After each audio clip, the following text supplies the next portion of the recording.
सकते हैं कोई भी। और मुझे लगता है क्योंकि आप नेट की तैयारी कर रहे हैं तो आपके लिए अच्छा होगा कि अगर आप मंत्रों का को चैंट करें। तो अभी ऐसा है कोई जो मंत्र को चैंट करना चाहता है? साधन पाठ से हम करेंगे, साधन पाठ के पहले सूत्र से, या मैं करूं? बताओ। आप लोग नहीं करोगे तो फिर मैं करूंगा। आप में से कोई करना चाहता है मंत्र, मंत्र का चैंटिंग? हरिओम ममता जी, हरिओम। बताइए, कोई करना चाहता है या मैं खुद करूं? तो चलिए मैं खुद ही कर देता हूँ। तो साधन पाठ की पुस्तक आप सभी के पास होगी ही, और पुस्तक खोल लीजिए और हम शुरू करते हैं मंत्रों का चैंट करना। तो सर पहले, मैं बोलूं मंत्र? हाँ हाँ बिल्कुल बोलिए, बिल्कुल बोलिए।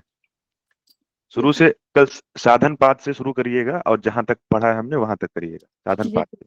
ठीक है, ठीक ओके है, सर। ठीक। तपा स्वाध्याय ईश्वर प्राणिधानानि क्रिया योगा समाधि भावनार्थम क्लेश तनु परणार्थ अविद्या अस्मिता राग द्वेष अभिनिवेशा पंच क्लेशा अनित्य सुचि दुख दुखना दुख अनात्म नित्य सुचि सुखात्म ख्यातिर्विद्या। कहाँ चले गए? अभी तीसरा सूत्र कौन सा है? अविद्या अस्मिता राग द्वेष अभिनिवेशा क्लेश, है ना? जी जी, हाँ चौथा सब छूट गया था। हाँ, अविद्या चौथा। क्षेत्र मुत रेशम प्रसुप्त विच्छिन्न प्रक्षुब्ध। उदाहरणाम ठीक है, आगे चलिए। अनित्य सुच दुख अनात्म नित्य सुचि सुखात्म ख्यातिर्विद्या। ख्यातिर अविद्या, हाँ ठीक है, आगे। दिग्दर्शन प्रत्योर का तेवा अस्मिता सुखान सही रागा दुखान सही देसा हम्म सरस्वाही विदुषो अप तथा रूढ़ो अभिनिवेशा हम्म ते प्रति प्रसो हेया सूक्ष्म हम्म ध्यान हेया वृत्तया हम्म क्लेश मूल कर्माशयो दृष्टा दृष्ट जन्म वेदनीया सति मूले तदिपाको जात्यायुर्भोगाः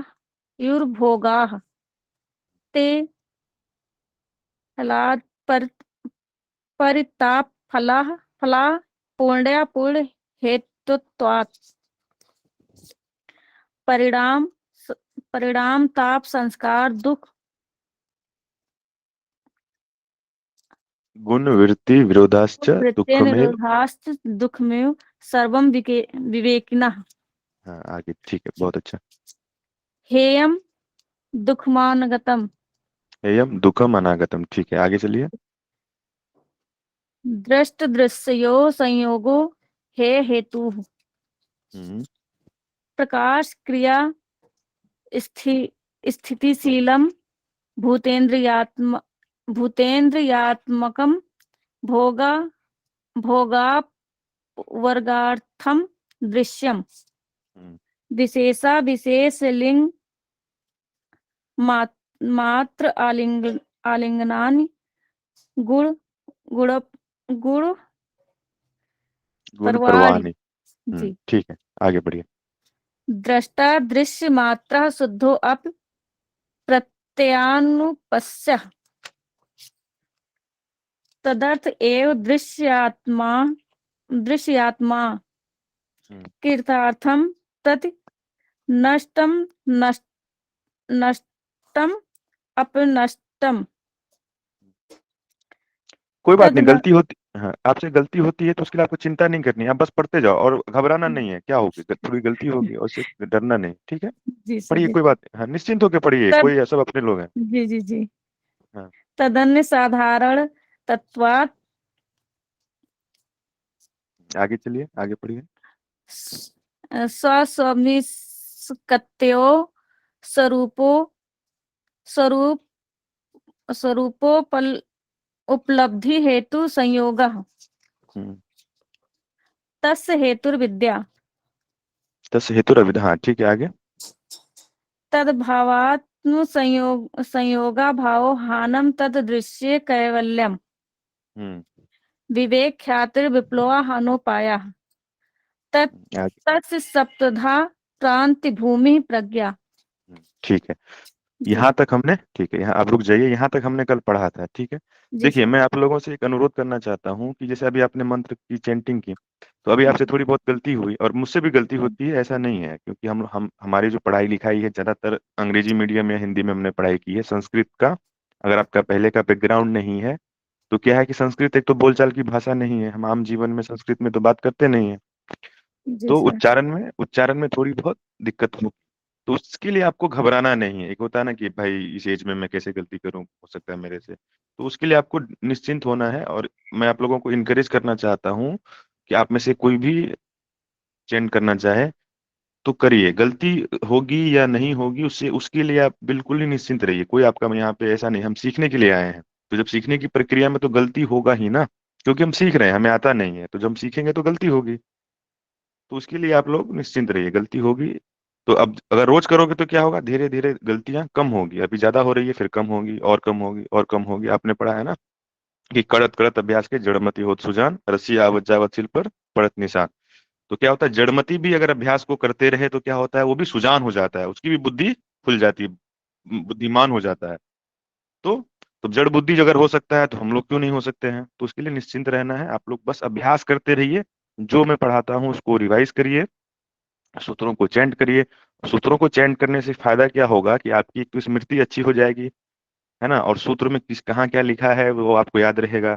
और जब जब कभी इंटरव्यू में जाओगे आप, तो आप क्या होगा, अभी आपको अगर बोलने का अभ्यास बना रहेगा, सूत्रों को उच्चारण करने का अभ्यास बना रहेगा, तो यहाँ पे क्या है, यहाँ पे सब अपने लोग हैं, सब स्टूडेंट हो, हम सब रोज मिलते हैं, तो एक परिवार की तरह है। तो यहाँ पे क्या होगा, आपको एक अच्छा एक अपॉर्चुनिटी है, बिना झिझके बिना डरे यहाँ पे आप अपनी बात को कह सकते हैं।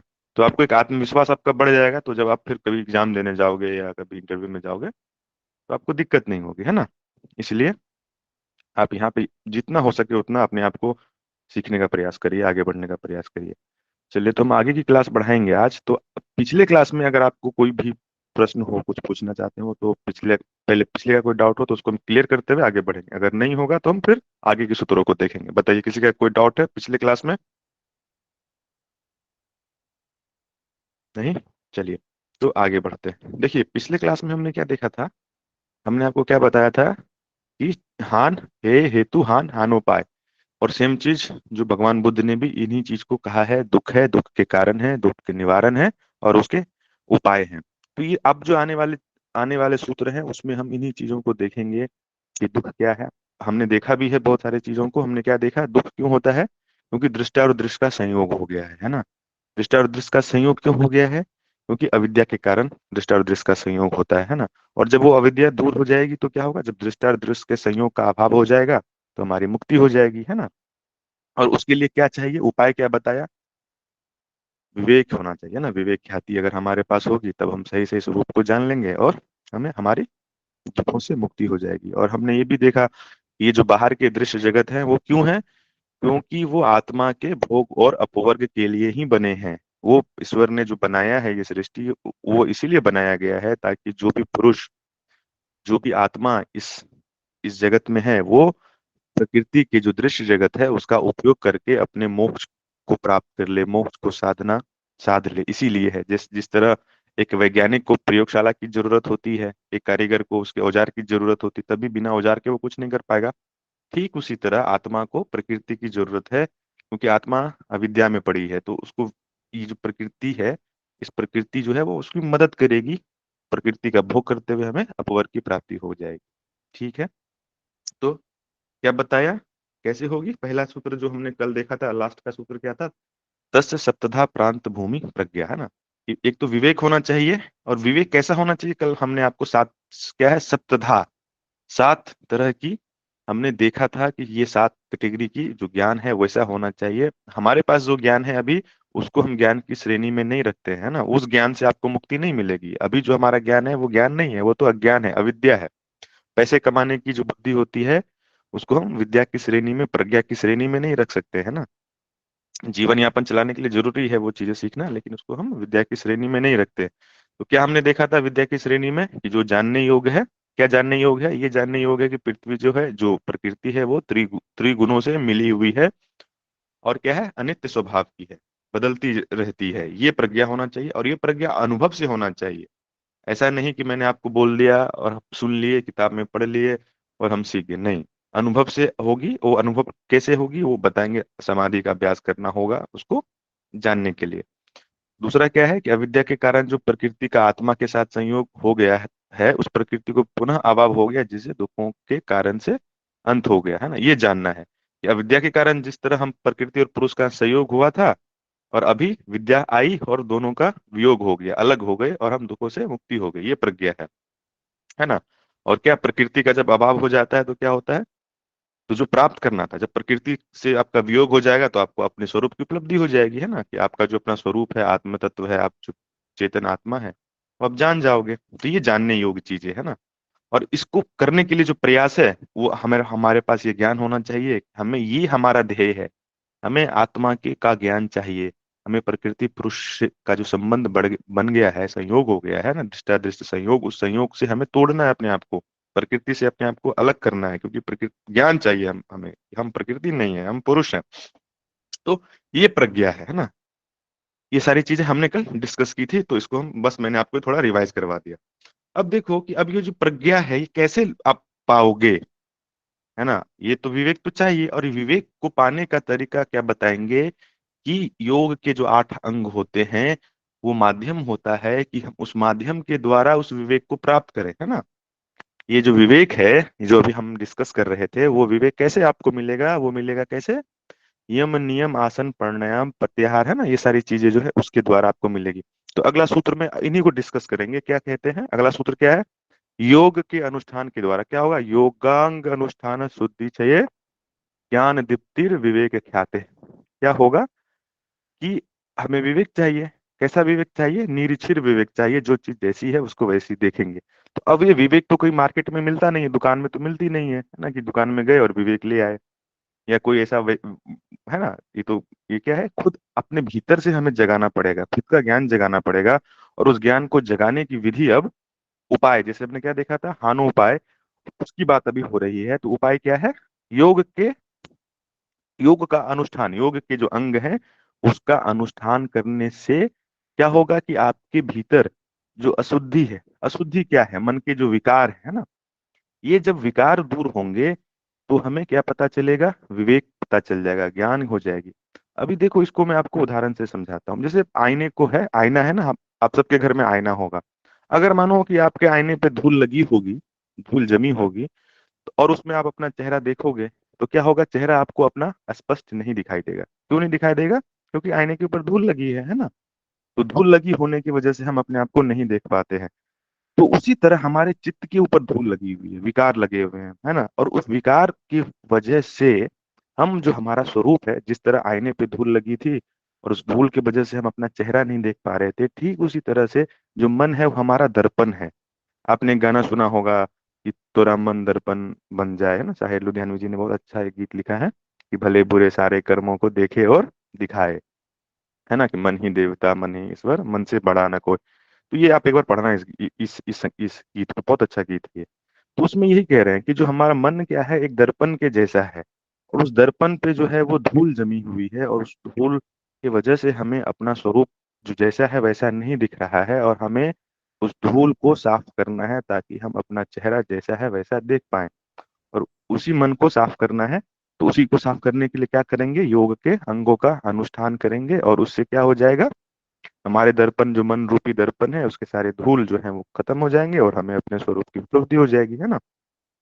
तो अब योग के अंग कौन कौन से हैं, योग के अंग का हमें अनुष्ठान करना है, तो हमें तो अब ये जानना पड़ेगा कि योग के अंग कौन कौन से होते हैं। आपने हठ योग में पढ़ा होगा, आप गहन संहिता पढ़े होंगे, उसमें योग जो है, योग के अलग अलग अंगों का आपने कुछ कुछ मिलते जुलते हैं, कुछ किसी में शुद्धि क्रिया होगी, किसी में कुछ, है ना, बंध है, कहीं पे मुद्रा है ना। तो सॉरी, तो वो तो हठ योग के हैं। यहाँ पे जो पतंजलि की योग के अंग हैं वो कौन कौन से हैं, वो 8 हैं। और उसी को हम अष्टांग योग भी कहते हैं, आप सबको पता होगा, ये बहुत चर्चित सा नाम है, अष्टांग योग। तो उसमें 8 अंग आप सब जानते हैं कौन कौन सा है, यम है, नियम है, आसन है, प्राणायाम है, प्रत्याहार है, धारणा है, ध्यान है, और समाधि, है ना। यम नियम आसन प्राणायाम प्रत्याहार धारणा ध्यान समाधियो अष्टवंगानी। ये सूत्र है ना। तो पतंजलि कहते हैं कि हमें ज्ञान प्राप्ति करने के लिए ये जो 8 योग के अंग है इसका अनुष्ठान करना पड़ेगा, और इसके अनुष्ठान से हमें विवेक की प्राप्ति होगी। और उस विवेक से क्या होगा, हमारे चित्त के ऊपर जितने भी विकार पड़े हैं वो विकार दूर हो जाएंगे, और हम अपने स्वरूप को, जैसा स्वरूप हमारा है पुरुष जो चेतन आत्मा है, उसका हमें ज्ञान हो जाएगा। ठीक है, और हम हमारे दुखों से मुक्त हो जाएंगे। तो अब देखो, अब क्या होगा, जिस तरह पतंजलि जी की जो है एक शैली है, वो क्या करते हैं, जब कोई चीज कहते हैं उसके बाद उसको एक्सप्लेन करते हैं नेक्स्ट सूत्र में। तो अब क्या होगा, पहला अंग क्या है, यम। तो अब यम के बारे में अगले सूत्र में वो बताएंगे कि यम क्या है ना। तो पहला देखो क्या है, यम क्या है, अहिंसा सत्य आस्ते ब्रह्मचर्य परिग्रह यमा। क्या क्या है, देखो ठीक से, आप ये तो आप सबको पता ही होगा क्या क्या है यम। अहिंसा है, सत्य है, आस्ते है ना, ब्रह्मचर्य और अपरिग्रह, ये क्या है, 5 यम है। अब क्या होगा, आगे वाले सूत्रों में पतंजलि जी क्या करेंगे, ये जो 5 योग के अंग हैं, यम सॉरी योग के नहीं, यम के, तो उसके बारे में ये आपको बताएंगे कि अहिंसा क्या है ना, आस्ते क्या है, इनको वो एक्सप्लेन करते हुए जाएंगे। अब देखो अहिंसा, अब पहला क्या है, अहिंसा। अहिंसा अहिंसा है, सत्य है, आस्ते है, ब्रह्मचर्य है और अपरिग्रह है। अब और उसके बाद देखो क्या है, नेक्स्ट सूत्र क्या कहते हैं, अब ये जो अंग है इसको हम कैसे अपने जीवन में उतारेंगे, उतारने की विधि क्या होगी, और कब कब किस तरह से उतारेंगे, इसके बारे में अगले सूत्र में वो बताएंगे क्या, कि जाति देश काल समय अवच्छिन्ना सार्वभौमा महाव्रतम। ये जो यम है इसको महाव्रत कहा गया है। अब आप लोग सभी ने व्रत किया होगा जीवन में, है ना, हम सभी कभी ना कभी व्रत करते ही हैं। अगर नहीं भी किया होगा आपको एक समझ होगी कि व्रत क्या होती है। व्रत में क्या करते हैं हम, कि एक कुछ खास दिन होता है, जैसे नवरात्रि का दिन है, या और भी कोई शिवरात्रि का दिन है, तो उस दिन हम क्या करते हैं कि हम कुछ यम और नियम का पालन करते हैं, कि आज दिन में मैं नमक नहीं खाऊंगा या खाऊंगी, या एक एक समय का भोजन नहीं करेंगे, है ना, या फल ही लेंगे या सिर्फ दूध खाएंगे। तो वो क्या होता है, वो जो व्रत है वो सिर्फ उस दिन के लिए ही होता है ना, वो हमेशा के लिए नहीं होता है, या उस दिन मैं झूठ नहीं बोलूंगी, या एक दिन मौन का हम वो करेंगे, है ना। तो ये नहीं, ये साधारण व्रत हुआ। महाव्रत का मतलब क्या हो गया, क्या कहते हैं, महाव्रत क्या है, देश, आप किस देश में हो, किस जाति में हो, है ना, देश जाति काल, इन सब सीमाओं में बंधा नहीं है व्रत। आप कहीं पर हो, दिन है कि रात है कि सुबह है कि शाम है ना, तो आपको जो यम का पालन है वो हर स्थिति में करना ही करना है। तभी जाकर के आप जो है उस ज्ञान को, उस विवेक को पालोगे। ऐसा नहीं कह सकते आप कि एक दिन के लिए मैं सत्य बोल लूंगा, एक दिन के लिए मैं ब्रह्मचर्य का पालन कर लूंगा और यम का पालन हो जाएगा, नहीं होगा ऐसे। इसके लिए आपको, आपने हरिश्चंद्र का नाम सुना होगा, राजा हरिश्चंद्र, वो क्या करते थे कि उनके जैसा सत्यवादी आज तक कोई धरती पर हुआ नहीं। तो उनकी क्या विशेषता थी, उन्होंने सपने में देखा कि उन्होंने अपने राज को किसी को दान दे दिया है। तो भी वो जब सपने से उठे तो उन्होंने ऐसा नहीं बोला कि ये तो सपना था, हकीकत में उससे जो सपने में देखा वो ऋषि आ गया उससे मांगने, वो दे दिए। आप बाकी कहानी आपको पता ही है कि उन कैसा कैसा उन्होंने घोर तप किया सत्य के लिए, अपने जीवन को कुर्बान कर देने की स्थिति आ गई थी उनका, है ना। लेकिन उन्होंने क्या किया, हर परिस्थिति में, जीवन की हर परिस्थिति में उन्होंने सत्य का साथ नहीं छोड़ा। उनका खुद का बेटा मर गया, और वो क्या थे, शमशान घाट में के रखवाले थे, और उनकी पत्नी उनके बच्चे को लेकर के आई शमशान घाट में। उन्होंने क्या बोला कि मैं शमशान घाट का रखवाला हूँ, बिना कुछ पैसे लिए मैं इस सबको यहाँ पे, जो सबका संस्कार होता है, शमशान घाट पे उसको सब दाह करते हैं, वो करने नहीं दूंगा। तो उसकी पत्नी ने क्या बोला कि आपका खुद का बच्चा है, आप ऐसा क्यों कर रहे हो। तो उसने बोला कि नहीं, मैं अपने व्रत से, अपने जो मेरा जो नियम है जीवन का, अनुशासन है जीवन का, मैं उससे बंधा हूँ, और मेरे जीवन में सत्य से बढ़कर कुछ नहीं है। Sorry। ठीक है, तो हमें क्या करना है, जीवन की किसी भी कैसी भी कठिन परिस्थिति हो, उस परिस्थिति में हमें अपने जो ये यम है उसका पालन करना है। ये आसान बात नहीं है ना, यम का पालन करना हर एक परिस्थिति में, ये आसान चीज नहीं है। और जब कोई करता है तो उसको क्या होती है, जब कोई व्यक्ति हर स्थिति में यम का पालन करता है तो उसके पास बहुत सारी शक्ति भी आ जाती है, उसकी प्रकृति मदद करती है, भगवान मदद करते हैं उनको, ताकि वो यमों का पालन ठीक ठीक कर पाए, है ना। ठीक है, आगे देखो।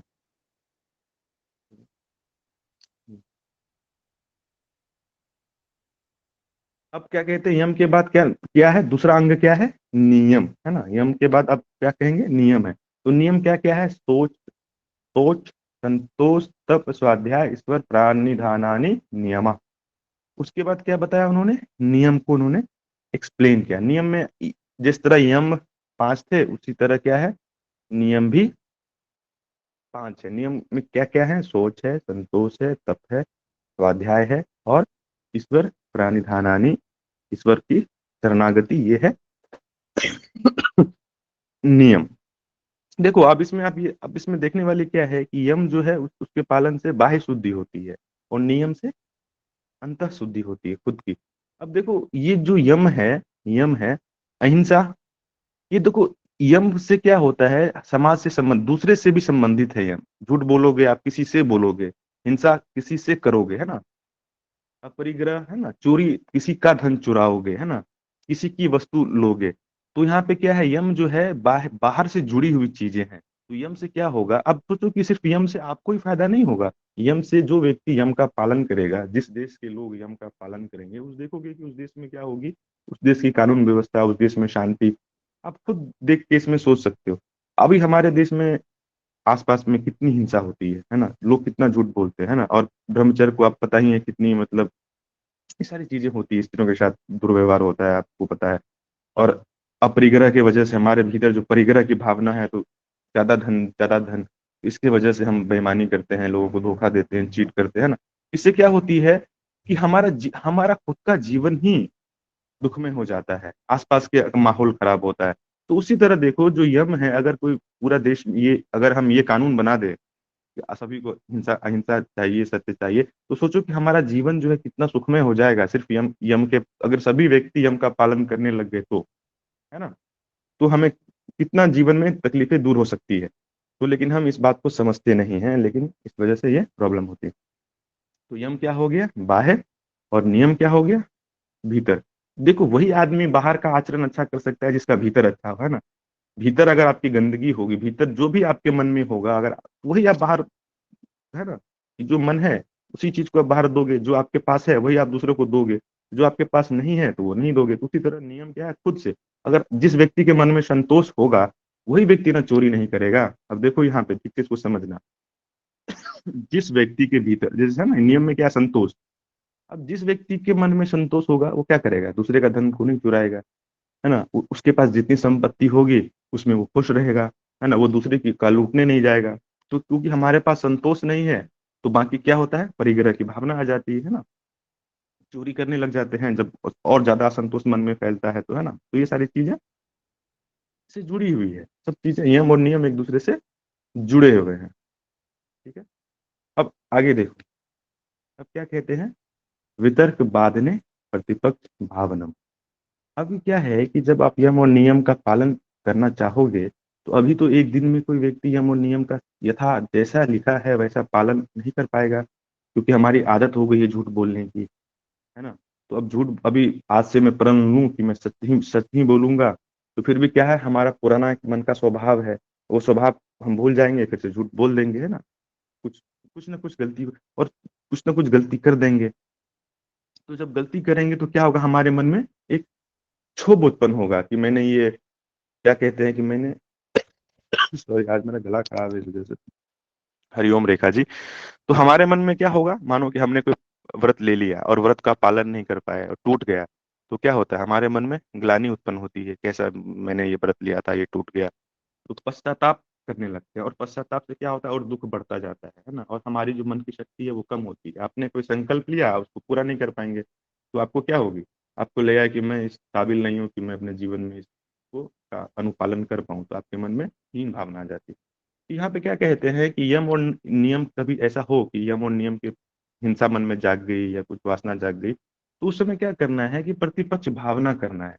प्रतिपक्ष भावना करने से क्या होगा कि जैसे ही हिंसा का, मानो कि आपके मन में हिंसा का ख्याल है, आपके मन में आया कि मैं इस जानवर को मार दूं, या इस पक्षी को मार दूं, है ना, या इस छोटे बच्चे किसी को मार दूं, तो आप अगर उसका प्रतिपक्ष भावना कैसे कर सकते हो, आप सोचो कि छोटा जानवर है, आप खुद देखो, एक कुत्ता है या एक छोटी सी चिड़िया है, वो जो चिड़िया होती है कितनी डरी हुई रहती है, आप थोड़ी सी उंगली ऐसे उठा वो उड़ जाएगी, है ना, देखा है ना आपने कभी। अब जो छोटा जानवर होता है, जैसे चींटी है, रेंगती रहती है, अब चींटी को थोड़ा सा वैसे टच कर दो, एकदम स्पीड में फिर चलने लग जाती है। क्यों? इतना डर, इतनी डरी हुई रहती है। उसका जीवन इतना, हमारे जीवन में कितना दुख है, उसके जीवन में सोचो कितना दुख है। उन लोगों, जो जानवर हैं, छोटी चिड़िया हैं, जो पंछी हैं, उन लोगों के जीवन में कितने कष्ट हैं हमसे भी ज्यादा। तो आपके मन में इस तरह की भावना आप जब करोगे तो क्या होगा, आपके मन में खुद ही उनको दुख देने का, उनको नुकसान पहुंचाने की जो भावना है, वो धीरे धीरे देखोगे कि कम हो जाएगी। मैं सिर्फ उदाहरण के लिए बता रहा हूँ कि हर परिस्थिति में आप इसको प्रतिपक्ष भावना को कर सकते हो। आप ऐसा सोच सकते हो, अगर कोई काम आप गलत करोगे तो उसका एंड रिजल्ट क्या होने वाला है, उसका क्या परिणाम होगा। या तो आपको नुकसान पहुंचेगा या दूसरे को। कोई व्यक्ति नियम को तोड़े, उदाहरण के लिए समझा रहा हूँ, कोई व्यक्ति नियम तोड़े, जैसे अहिंसा करना क्या है, अहिंसा परमो धर्म। अहिंसा क्या है? परम धर्म है। अहिंसा का मतलब आपके मन में किसी इंसान को नुकसान पहुंचाने की, किसी भी तरह से, मन से, वचन से, कर्म से, किसी भी तरह से किसी व्यक्ति को आप नुकसान पहुंचाने की बात नहीं सोचते हो।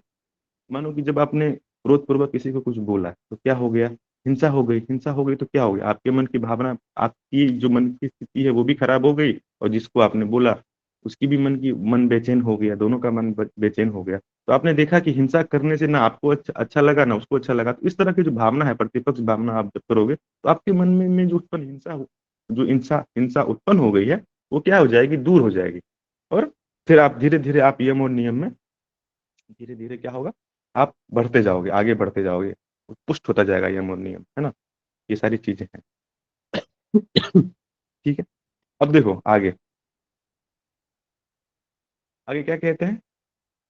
आगे देखो वितर्क के बारे में क्या कहते हैं, कि वितर्क, वितर्का हिंसा दया कारित अनुमोदित लोभ क्रोध मोह पूर्वक मृदु मध्य अधिमात्र दुखा ज्ञान अनंत फला इति प्रतिपक्ष भावना।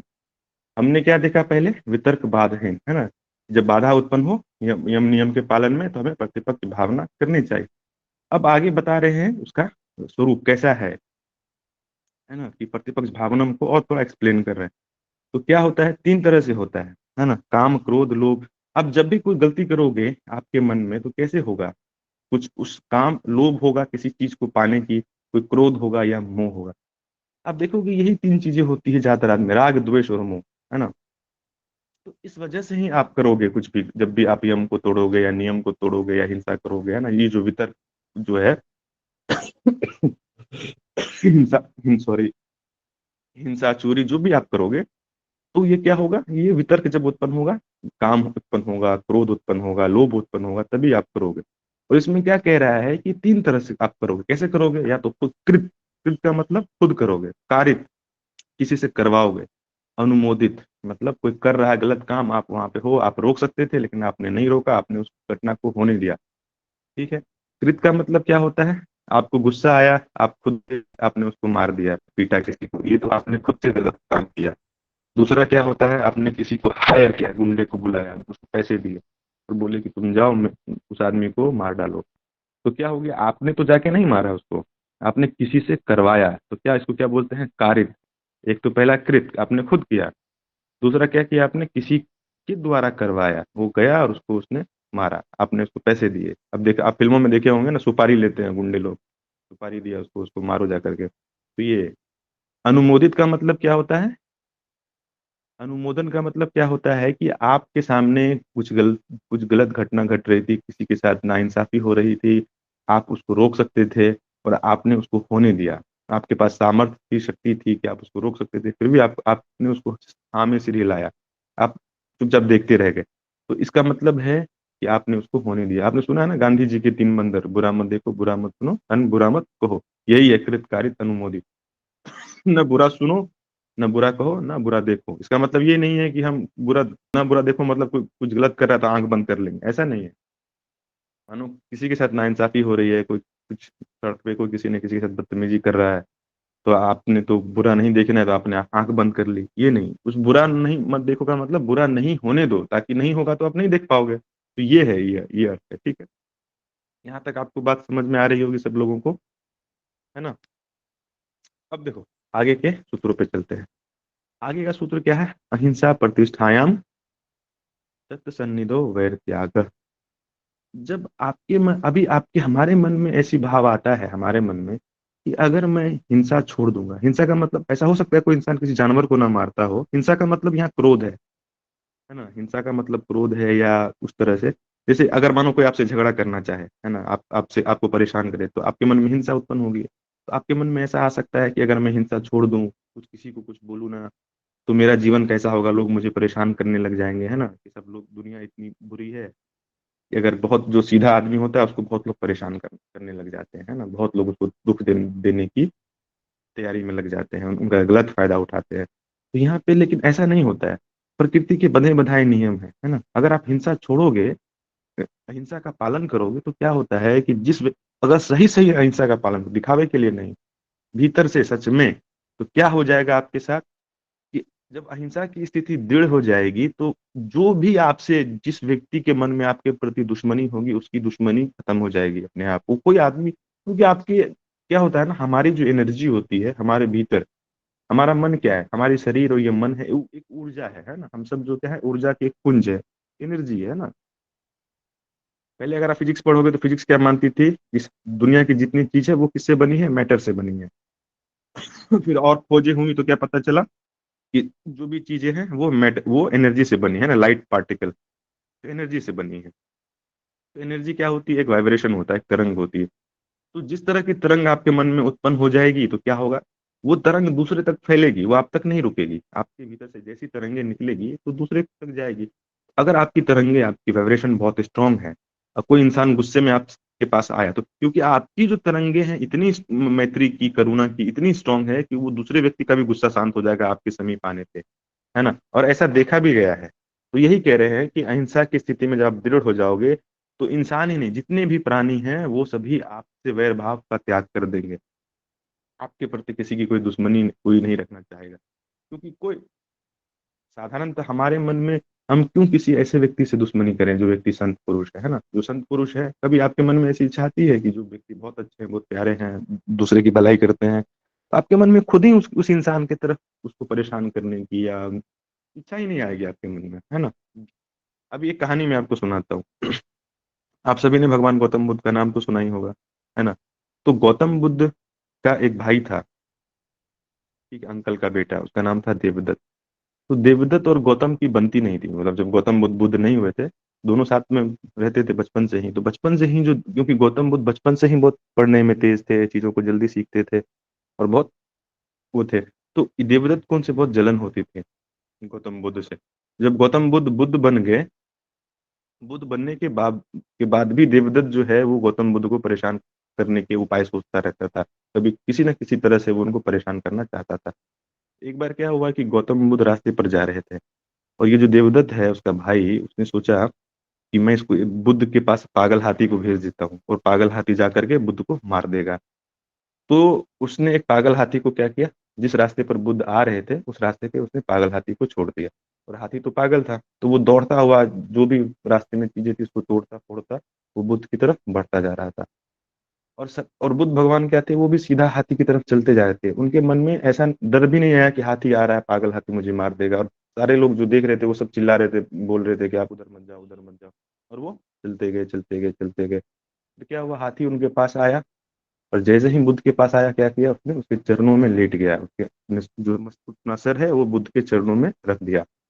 तो अब सोचो कि ऐसा क्यों हुआ, क्योंकि बुद्ध जो है, क्योंकि बुद्ध के मन में किसी प्राणी को दुख देने की, किसी का को कष्ट देने की भावना नहीं है। तो उनकी वाइब्रेशन, उनकी एनर्जी ऐसी है कि जितने भी प्राणी उनके आसपास आते हैं उनका वैर खत्म हो जाता है। और तो वही सेम चीज हाथी के साथ हुआ, वो आया और बुद्ध के चरण में लेट गया, है ना। तो ये कहानी है।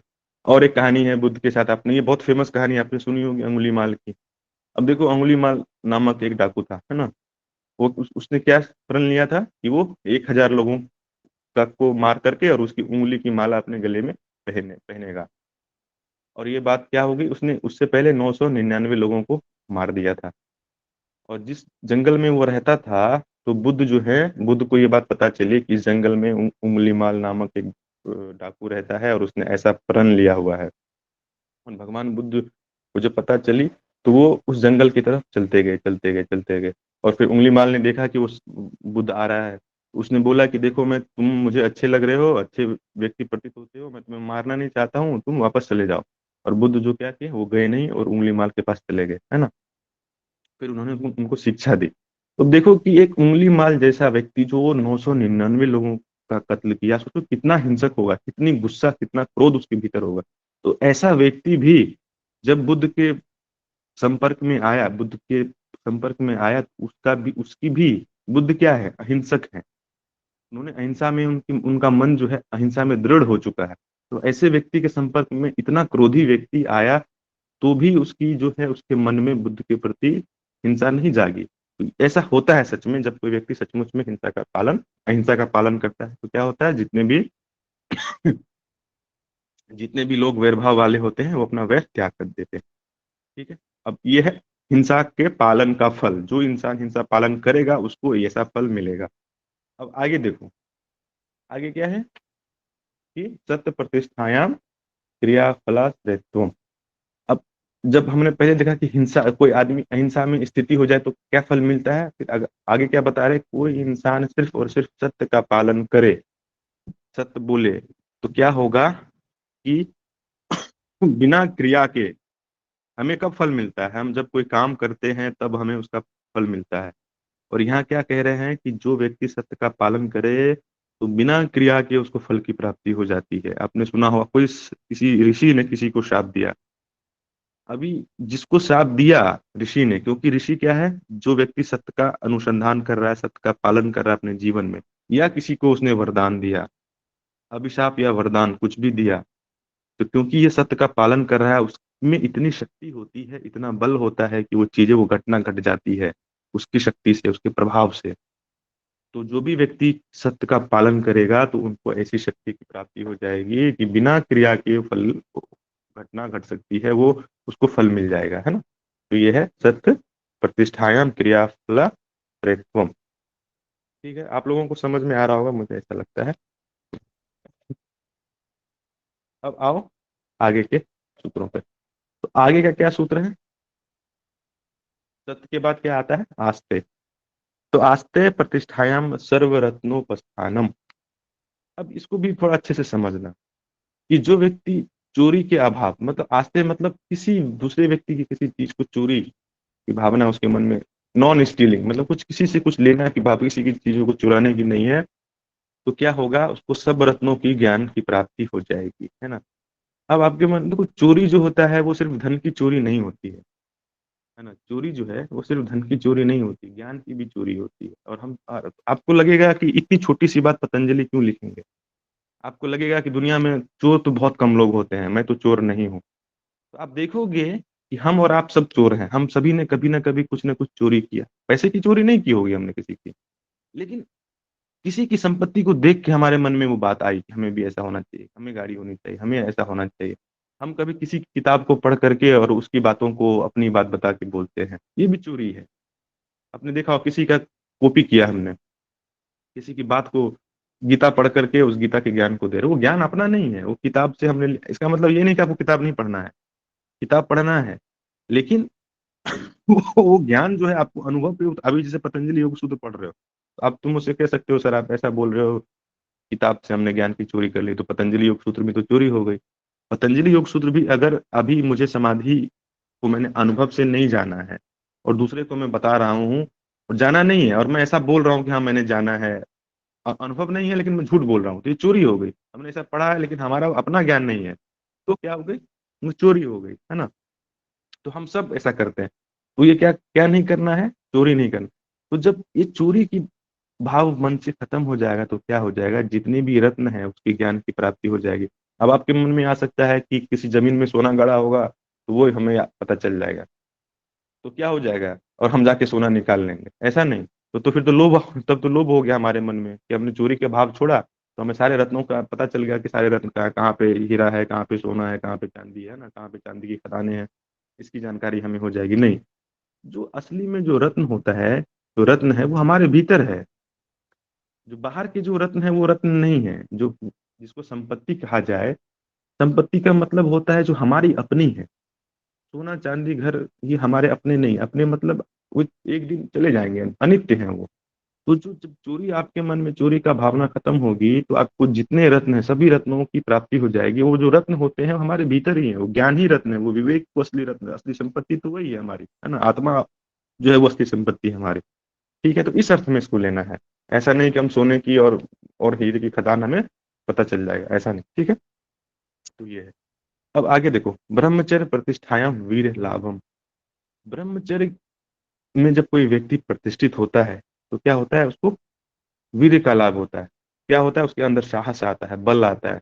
अभी क्या होता है, जिस इंसान के अंदर मानसिक और शारीरिक शक्ति नहीं होती है तो क्या होता है, मन उसका बहुत दुर्बल हो जाता है। जब मन दुर्बल होता है, साहस की कमी होती है, बल की कमी होती है, हम कोई भी काम को ढंग से नहीं कर पाते। अब आप लोगों ने ब्रह्मचर्य का अर्थ आप लोगों ने बहुत सुना होगा। ब्रह्मचर्य का मतलब एक तो क्या होता है कि ब्रह्म के समान आचरण करना। दूसरा क्या होता है कि हमें जो काम वासना है उसमें हमें लिप्त नहीं होना है, ना काम भोगों में लिप्त नहीं होना है, स्त्री पुरुष का संपर्क नहीं होना चाहिए। ये आपने एक आपको मोटी मोटी समझ होगी। तो ऐसा क्यों होता है, ऐसा क्यों जरूरी है? ऐसा इसलिए जरूरी है क्योंकि शक्ति जो होती है हमारे पास, ऊर्जा जो है, ऊर्जा का दुरुपयोग नहीं करना है। ऊर्जा हमें समाधि, अगर आपको समाधि चाहिए तो समाधि तक पहुंचने के लिए तो उतनी शक्ति हमें हमारे भीतर, अगर आपको दिल्ली जाना है, बहुत दूर तक जाना है, तो दूर तक जाने के लिए आपके पास उतनी शक्ति, मानसिक और शारीरिक शक्ति तो होनी चाहिए ना। और हम शारीरिक शक्ति गलत चीजों में अगर व्यय करेंगे तो हम वहां तक नहीं जा, हमारे पास उतनी शक्ति नहीं होगी, उतनी सामर्थ्य नहीं होगी, तो हम वहां तक नहीं पहुंच पाएंगे। अब देखो, सिर्फ ये सोच करके ही आप ब्रह्मचर्य में प्रतिष्ठित हो जाओगे ऐसा नहीं है। ठीक है, बुद्ध भगवान ने क्या बताया था इसके लिए, कि हमें प्रतिकूल मन स्वीकार करना है। प्रतिकूल मन स्वीकार क्या होता है, जैसे कि जब भी आप आपके मन में, जैसे कोई पुरुष है तो उसके मन में स्त्री शरीर के प्रति तृष्णा होती है, और जो स्त्री है उसके मन में पुरुष शरीर के प्रति तृष्णा जागती है ना। और जो शरीर क्या है, शरीर शरीर का स्वभाव कैसा है, शरीर जो है अनित्य है, और शरीर क्या है, अशुचि है, गंदा है शरीर। शरीर में मल मूत्र खून, है ना, मांस मज्जा, ये सारी चीजें हैं। और इसके प्रति, इस शरीर के प्रति हमारे मन में तृष्णा बैठ गई है ना, वो वासना जाग गई है। और उसके वजह से हम जो है ब्रह्मचर्य का पालन नहीं कर पा रहे हैं। तो उसने क्या बोला बुद्ध ने, कि आपको क्या करना है, प्रतिकूल मन स्वीकार करना है। जो शरीर का जो असली स्वभाव है उसका चिंतन करना है। शरीर में बाल है, बाल कैसा होता है, अगर बाल 4 दिन ना धो तो बाल कैसे हो जाते हैं, गंदे हो जाते हैं। वही जो बाल धुले रहते हैं, शैम्पू किए रहते हैं, अच्छे लगते हैं, 2 दिन ना धो तो फिर, अगर कोई 2 दिन ब्रश ना करे तो फिर मुंह से दुर्गंध आने लगती है। इस तरह उन्होंने बोला कि आप इस तरह से चिंतन करो, जो शरीर है वो गंदा है, अपवित्र है।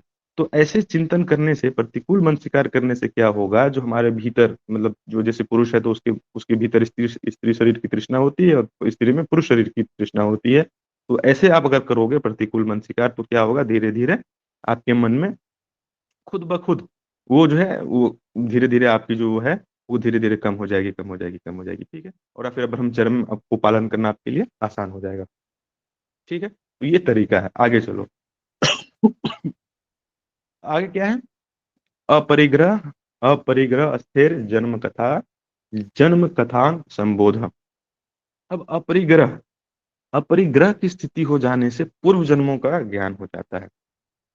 देखो, अपरिग्रह पे इतना जोर क्यों? अपरिग्रह का सीधा सीधा सीधा मतलब होता है परिग्रह करने की जो वृत्ति हमारे मन में। परिग्रह का मतलब क्या है, कि कुछ ना कुछ इच्छा होती है कि ये हो जाए, वो हो जाए, ये हो जाए, है ना। तुम देखोगे बहुत सारे लोग क्या होते हैं, किसी को खूबसूरत पत्थर दिख गया उसको जमा कर लेता है, जो चीजें व्यर्थ की चीजों को जमा कर लेता है। कोई किसी का देखो झाड़ू टेबल टूट गया है फिर भी उसको घर में रखे रहते हैं। कोई टीवी खराब हो गई है, उससे इतना लगाव है कि उसको भी रखे रहते हैं। आदमी फेंकते नहीं है उसको, फेंकना मतलब उसको निकालते नहीं है। तो जो बहुत सारी चीजें हैं उसको भी वो लोग घर में जमा करके करते करते वो मतलब एक पूरा घर भर जाता है उनका। तो हमारे मन में, अब देखो, अब देखोगे दुनिया में जितने भी संत हुए हैं, बुद्ध हुए हैं, बुद्ध का मतलब गौतम बुद्ध नहीं, बुद्ध का मतलब बोधि, जिसको ज्ञान हो गया है, जिसको मुक्ति मिल गई है, विवेक हो गया है, वो सारे व्यक्ति परिग्रह की, वो अपरिग्रही होते हैं, वो चिंता नहीं करते हैं। वो सभी धर्मों में है, वो इस्लाम में भी है। आपको मैं अपरिग्रह के लिए एक कहानी सुनाता हूँ। एक ये इस्लाम से है, ये मोहम्मद पैगंबर की कहानी। तो जो मोहम्मद पैगंबर थे उनकी क्या आदत थी कि उन आज जैसे आज उन्होंने कोई आज की उनकी जो आमदनी हुई, वो क्या करते थे, शाम तक वो सारी आमदनी को खर्च कर देते थे। खर्च का मतलब किसी को दान दे दिया, कुछ कर दिया। वो पैसा कभी बचा के नहीं रखते थे। आज का कमाया आज ही खाया और आज ही सब खत्म। तो इस तरह वो करते थे। तो और रात में जो भी पैसा बचा रहता था, अगर आज के खर्च होने के बाद वो पैसा क्या करते थे, बाहर जाते थे और गरीबों को दे देते थे, जो जरूरतमंद है उनको वो दे देते थे। तो एक बार क्या हुआ कि जो मोहम्मद साहब थे वो बहुत बीमार पड़ गए, बहुत ज्यादा बीमार पड़ गए। तो बीमार पड़ गए तो उनकी जो पत्नी थी उनको लगा कि अगर हमारे पास पैसे नहीं होंगे तो इनका मैं इलाज कैसे कराऊंगी। और मोहम्मद साहब की आदत क्या थी, आज के पैसे को आज ही खर्च कर देना है, तो भी लोगों को बांट देना है, कुछ रखना, परिग्रह करके नहीं रखना। तो उसने क्या किया, मोहम्मद साहब की पत्नी ने क्या किया, उसने कुछ पैसे बचा लिए। और बचा लिए ताकि उनको लगा कि कल मोहम्मद साहब काम पे नहीं जा पाएंगे, कुछ प्रॉब्लम हो जाएगी, तो पैसे हमारे पास रहेंगे तो हम उनका इलाज करवा पाएंगे। तो जब पैसे बचा लिए उन्होंने, उनकी पत्नी ने, और जब मोहम्मद साहब रात को सो रहे थे तो उनको नींद नहीं आ रही थी। उनको बार बार उनके मन में ऐसा लग रहा था कि कुछ तो है, कि मुझे नींद क्यों नहीं है। तो उसने अपनी पत्नी को बोला कि तुमने सारे पैसे दे दिए? तो उसने, वो बोली कि नहीं, मैंने कुछ पैसे बचा के रखे हैं ताकि आप कल, आपको अभी बीमार हो, कल इलाज करवाने की जरूरत पड़ सकती है, इसलिए मैंने पैसे रखे हैं। मोहम्मद साहब ने बोला कि नहीं नहीं नहीं, अभी जाओ और जो भी पैसे हमारे पास हैं उसको दान दे करके आओ, जो भी रास्ते पे दिखे उसको दे देना, जो भी जरूरतमंद दिखे उसको दे देना। और जब उसकी पत्नी ने जैसे ही पैसे दिए, तभी मोहम्मद साहब की मृत्यु हो गई। यानी कि वो 5 रुपए जो उनके बचा के रखे, पत्नी ने रखे हुए थे, उसको देने के लिए वो तब तक खुद जीवित थे। तो ऐसी अपरिग्रह की भावना उनके मन में थी। अब देखो, अपरिग्रह अपरिग्रह से क्या होता है और परिग्रह से क्या होता है। परिग्रह, आप जब भी आप कोई चीज परिग्रह करोगे तो परिग्रह किस चीज का करोगे, जड़ चीजों का। धन क्या है, वो जड़ है। जो भी वस्तु जगत की चीजें हैं वो जड़ है ना। तो जब आपके मन में जड़ चीजों को पाने की लालसा रहेगी तो चेतन की तरफ आपका मन नहीं जाएगा। अब देखोगे, जिस व्यक्ति के मन में बहुत ज्यादा धन संपत्ति ये सब इकट्ठा करने की बात होती है, क्योंकि ये सारी चीजें जड़ है। जड़ का मतलब इसमें ज्ञान नहीं है, चेतन नहीं है, अवेयरनेस नहीं है इसमें। तो वो व्यक्ति आप देखोगे कभी भी अध्यात्म के मार्ग पे नहीं चलेगा। अध्यात्म का और जो ये भौतिकवाद का समन्वय नहीं है। भौतिकवाद का मतलब, मैं ऐसा नहीं कह रहा हूँ कि घर की जरूरत नहीं, पैसे की जरूरत नहीं, लेकिन जो आदमी बहुत ज्यादा परिग्रह करते हैं, धन की, संपत्ति की, जरूरत से ज्यादा, आवश्यकता से ज्यादा, तो ऐसे व्यक्ति का जो मन है वो सहज रूप से अध्यात्म की तरफ नहीं जाता है। क्यों नहीं जाता है? क्योंकि वो जड़ चीजों के पीछे पड़े हैं और जड़ चीजों में कुछ है नहीं। अब देखो, आपके प्रेम, जैसे प्रेम क्या है, जड़ नहीं है, चेतन है। अब जो प्रेम है वो पैसे से नहीं खरीदा जा सकता है ना। और बिना प्रेम के आपका जीवन कैसा होगा? आप सोचो, किसी इंसान के पास बहुत पैसे हो और उसको कोई प्रेम करने वाला ना हो, है ना। आपने कबीरदास का दोहा सुना होगा ना, कि ढाई, मतलब पोथी पढ़े पढ़े जग मुआ, बयान पंडित कोय, ढाई अक्षर प्रेम के पढ़े सो पंडित होए। मतलब प्रेम की जो पढ़ाई है वो कोई कर ले तो पंडित हो जाता है। तो प्रेम उस व्यक्ति के मन में नहीं उत्पन्न हो सकता है जो बहुत परिग्रही है, जो जो वस्तुओं को बहुत जीवन में महत्व देता है ना। तो इसलिए अपरिग्रह जो है वो बहुत जरूरी है। और अपरिग्रह जब कोई व्यक्ति करेगा तो क्या हो जाएगा, उसके जो पिछले जितने भी जन्म हुए हैं उसकी उसको स्मरण हो जाएगी। अब देखो, इसमें एक और चीज दिख रहा है कि जैसे ही आप परिग्रह छोड़ोगे, परिग्रह में क्या क्या छोड़ोगे आप, घर, मतलब मन से छोड़ना मतलब, ये जो छोड़ना है, ये मन से छोड़ना है। ये ऐसा नहीं है कि आपको घर छोड़ देना है, पैसे छोड़ देने। ये भीतर पैसे अपनी जगह है, मन, गाड़ी अपनी जगह है, लेकिन जो मन में हमारी चीजें चलती रहती है और ये मन से छोड़ देना है।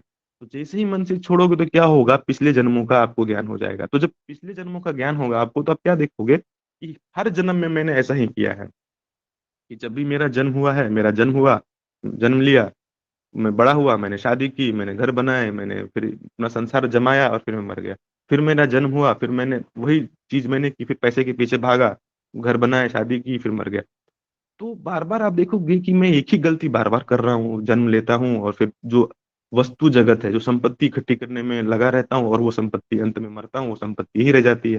तो आपको देखेगा कि ये संपत्ति इकट्ठी करना, ये भी व्यर्थ है, कि यह बार बार हर जन्म में यही होता है और संपत्ति फिर यही रह जाती है। तो उसका कोई मतलब नहीं है कि अपनी पूरी जीवन, जो इतना महत्वपूर्ण जीवन है, उसको सिर्फ बाहर जगत, बाहर की वस्तुओं को इकट्ठा करने में बिताया जाए।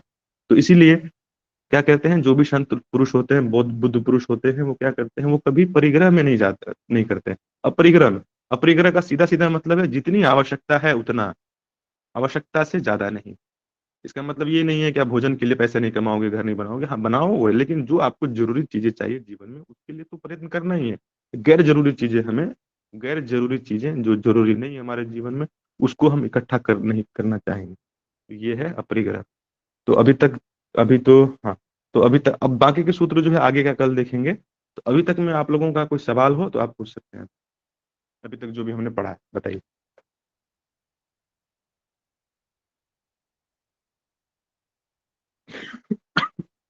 किसी का कोई सवाल नहीं है तो हम आज की सर कक्षा को, 40वां श्लोक फिर से एक बार रिपीट कर दीजिए। क्या बोला, कौन सा श्लोक, श्लोक बोलो। ये शौचात संगवा जुजुप्सा, जुगुप्सा। ये तो हमने अभी पढ़ा ही नहीं है ना, ये हमने अभी नहीं पढ़ा, हम तो अभी अपरिग्रह तक ही थे। अब तो ये 39। अच्छा। अपरिग्रह, हाँ उसके आगे अभी उससे जो पढ़ा है अभी तक उसमें बताओ। सोच वाला ये 40 है ना, हमने 39 तक हमने पढ़ा है, तो यहाँ तक में बताओ। 44 वाला एक बार जरा बता दीजिएगा, जो उसमें लास्ट वाला आ गया था, प्रतिपक्ष भावना। कौन सा, फिर से उसको तो क्या बताया, प्रतिपक्ष वितर्क बांधने या वितर्क हिंसा दया, कौन सा, दो है वितर्का हिंसा दया कृतकारिता, तो ये जो सबसे लास्ट में लिखा है ना, प्रतिपक्ष भावनम। हम्म, अब देखो वो। इसमें क्या अच्छा है कि अच्छा। हाँ देखो, प्रतिपक्ष भावना का मतलब तो मैंने आपको पहले बताया। जैसे हिंसा की भावना आई तो आपने क्या किया, अहिंसा का चिंतन आपने किया, है ना। जो उसका उल्टा है, गुस्सा आया तो गुस्सा का उल्टा क्या है, अक्रोध है। घृणा जागी तो घृणा का उल्टा क्या है, प्रेम है। तो उसी तरह अभी देखो, ये आपको ये सूत्र बताता हूँ, अभी दुनिया में कोई ऐसा इंसान नहीं होगा जिसके अंदर कुछ अच्छाई नहीं होगी, है ना। कोई इंसान, कितना भी बुरा इंसान क्यों ना हो, कितना भी बुरा इंसान क्यों ना हो, लेकिन उसमें ऐसा नहीं हो सकता है कि उसमें थोड़ी भी अच्छाई ना हो, है ना। चाहे कितना भी बड़ा आतंकवादी क्यों ना हो। तो क्या होता है, क्योंकि आपने हमने क्या देखा है, जो प्रकृति है वो तीन चीजों से मिलकर बनी है, सत्य रज तम, है ना, कि जड़ चेतन गुण दोष में विश्व की नहीं करता। तो या तो कोई भी व्यक्ति पूर्ण रूपेण, क्योंकि जिस व्यक्ति पूर्ण रूपेण एक गुण नहीं होगा, सिर्फ सत्य होगा, सिर्फ रज होगा, सिर्फ तम, ऐसा नहीं होगा, तीनों गुणों का मिश्रण होगा। और जब तीनों गुणों का मिश्रण होगा तो उसमें कुछ कुछ अच्छी भी बुरी, हाँ ऐसा हो सकता है कि किसी व्यक्ति में जो बुराई जो है कि दुर्गुणों की परसेंटेज ज्यादा है, कोई आदमी 99% बुरा है, 1% अच्छा है। कोई आदमी क्या है, 1% बुरा है, 99% अच्छा है। तो अभी हम किसी के प्रति हमारे मन में अगर, जो बहुत बुरा इंसान है, हमने देखा था ना उसमें ब्रह्म मैत्री करुणा मुदिता उपेक्षा, आपको अगर आपको ध्यान हो, तो क्या करना है हमें, जो पापात्मा है उसके प्रति क्या करना है, उपेक्षा करना है। तो उसी तरह ये, हाँ ये हमारे दृष्टि के ऊपर है कि हम किसी इंसान की अच्छाई को देखना चाहते हैं, बुराई को देखना चाहते हैं। तो देखो आप जिस चीज पे ध्यान दोगे ना वो चीज बढ़ने लगती है। अगर किसी इंसान में 1% अच्छाई है और 99% बुराई है, तो क्या है, अगर हम उसकी अच्छाई की तरफ देखें तो क्या होगा, धीरे धीरे अच्छाई जो है बढ़ने लग जाएगी, उसकी बुराई कम होने लग जाएगी। अगर हम किसी इंसान में, मानो कोई इंसान है उसमें अच्छाई भी है बुराई भी है, हम उसकी सिर्फ बुराई को देखें और अच्छाई को ना देखें, तो क्या होगा, फिर बुराई बढ़ने लग जाएगी। तो ये हमारे ऊपर है। आपके जितने भी दोस्त होंगे, परिवार के लोग होंगे, ऐसा कोई व्यक्ति नहीं होगा जिसमें कुछ कुछ ना कुछ, हर इंसान में कुछ ना कुछ बुराई और अच्छाई दोनों होती है। तो हम हमें क्या करना है, हमें सिर्फ प्रतिपक्ष जो अच्छी चीजें हैं उसको देखनी है, ताकि हमारा मन जो है वो क्षमता में रहे, हमारा जो मन है उसमें मतलब ईर्ष्या घृणा से हो। तो इसी में यही कह रहा है कि वितर्क हिंसा दया कृत्यकारित अनुमोदित लोभ क्रोध मोह पूर्वक मृदु मध्य अधिमात्र दुखा ज्ञान अनंत फला इति प्रतिपक्ष भावना। इसको हाँ थोड़ा मैं पूरा एक्सप्लेन तभी नहीं किया था, आपने अच्छा क्या पूछा। देखो इसमें क्या है कि जो हमारे मन में किसी इंसान के प्रति क्यों होता है, लोभ से, क्रोध से और मोह से। और वो जो जैसे कभी कभी गुस्सा कभी मृदु होता है, मध्य होता है, कम स्तर का, और कभी ज्यादा। तो ये चीजें क्या होती है, 3 लेवल की होती है, कभी मृदु, कभी मध्य, कभी अधिमात्र होती है। तो यहाँ पे क्या होगा, आपको ये देखना है कि अगर मैं किसी के प्रति हिंसा किया, क्रोध किया, तो क्या होगा कि दुख कितना आएगा। दुख के ऊपर मानो कि आपने किसी चींटी को मारा, तो आपने क्या पढ़ा है कि आपने किसी को मारा तो क्या होगा, उस कर्म का संस्कार आपके चित्त पे पड़ेंगे।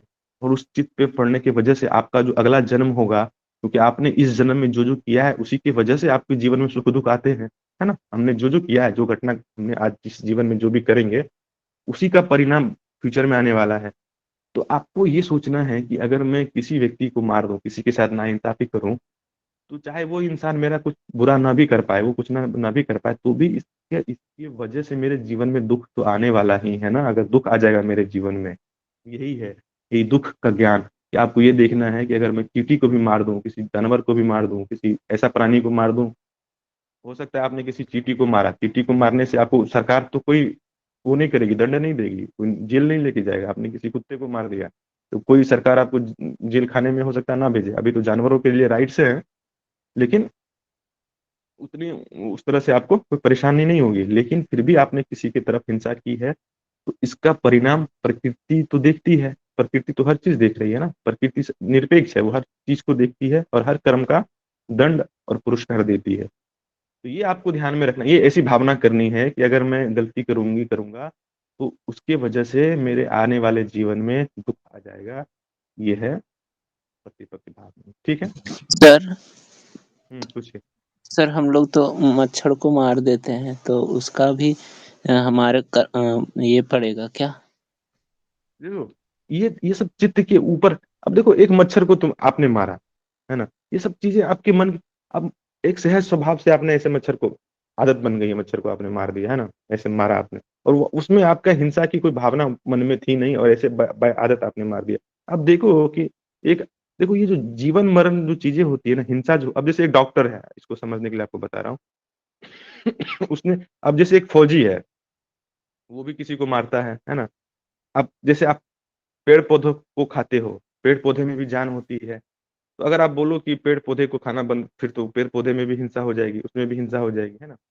यहाँ पे जो हिंसा का मतलब क्या है कि हिंसा चित्त की वृत्तियों से जुड़ी हुई है।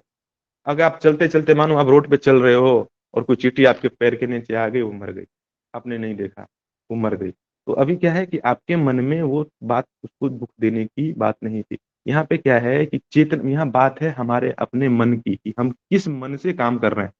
हमारे मन में किसी मच्छर को मार के उसको दुख देने की चेष्टा कर रहे हैं, कि उसको मारना है, मारने में मजा आ रहा है, मारने में मुझे सुख मिल रहा है। चींटी को मार रहे हैं, जानवरों को मार रहे हैं, जानबूझ के मार रहे हैं, है ना।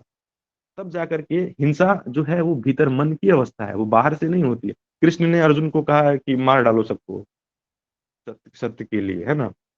तो क्योंकि आत्मा तो मरती नहीं है। अगर ये तो हमें नहीं पता है, लेकिन जैसा गीता में लिखा गया है कि आत्मा को क्या, जो चेतन है वो तो नित्य है। और जो प्रकृति है वो अनित्य है। तो शरीर तो मरेगा ही एक ना एक दिन, सबको मरना है। चाहे आप किसी को मारो या ना मारो, आप किसी को मारो या ना मारो, वो व्यक्ति तो समय के साथ मरेगा ही मरेगा। उसके अपने कर्म का एक संस्कार है। वो कर्म का जो भोग उसके भोग में लिखे हैं, जाति आयु भोग, उसके कर्म जो पूर्व जन्म के कर्म है, उसके हिसाब से उसकी जो अच्छी गति दुर्गति तो होने वाली है। लेकिन आपने जो हिंसा कर दी है, उससे उसका जीवन तो उसके कर्म के हिसाब से चल रहा है, आपका जीवन आपके कर्म से चल रहा है। लेकिन आपने जो किसी के प्रति दुर्भावना जगा दी, उसका परिणाम तो आपको मिलेगा ही मिलेगा। चाहे वो मच्छर हो, चाहे चींटी हो, चाहे वो कुछ हो। मच्छर को मारना, मानो कि यार कई मच्छर बढ़ जाएगी तो महामारी फैल सकती है, तो ऐसा, इसका मतलब ये नहीं है कि हम मच्छर को हटाएंगे नहीं, अपना सुरक्षा तो करना ही है, करना है। लेकिन वहां पे हमारा मन चित्त की भावना कैसी है, हमारे मन में किसी को दुख देने की भावना नहीं है। घर की सफाई तो करनी है, घर की सफाई करोगे तो चींटी है, मच्छर है, मकड़े हैं, जाले लगे हैं, उसको तो साफ करना ही करना है। लेकिन वहां पे सफाई का जो ध्येय है हमारा, किसी जानवर को दुख देना नहीं है। हम घर की सफाई कर रहे हैं अपनी, है ना। तो यहाँ पे ये है, चेतना से संबंधित है, मन मन से संबंधित है। मन में ऐसी भाव नहीं होनी चाहिए। अनजाने में कुछ हो जाता है तो उसके लिए आपको वो नहीं होगा। और कोई कुछ पूछना चाहता है?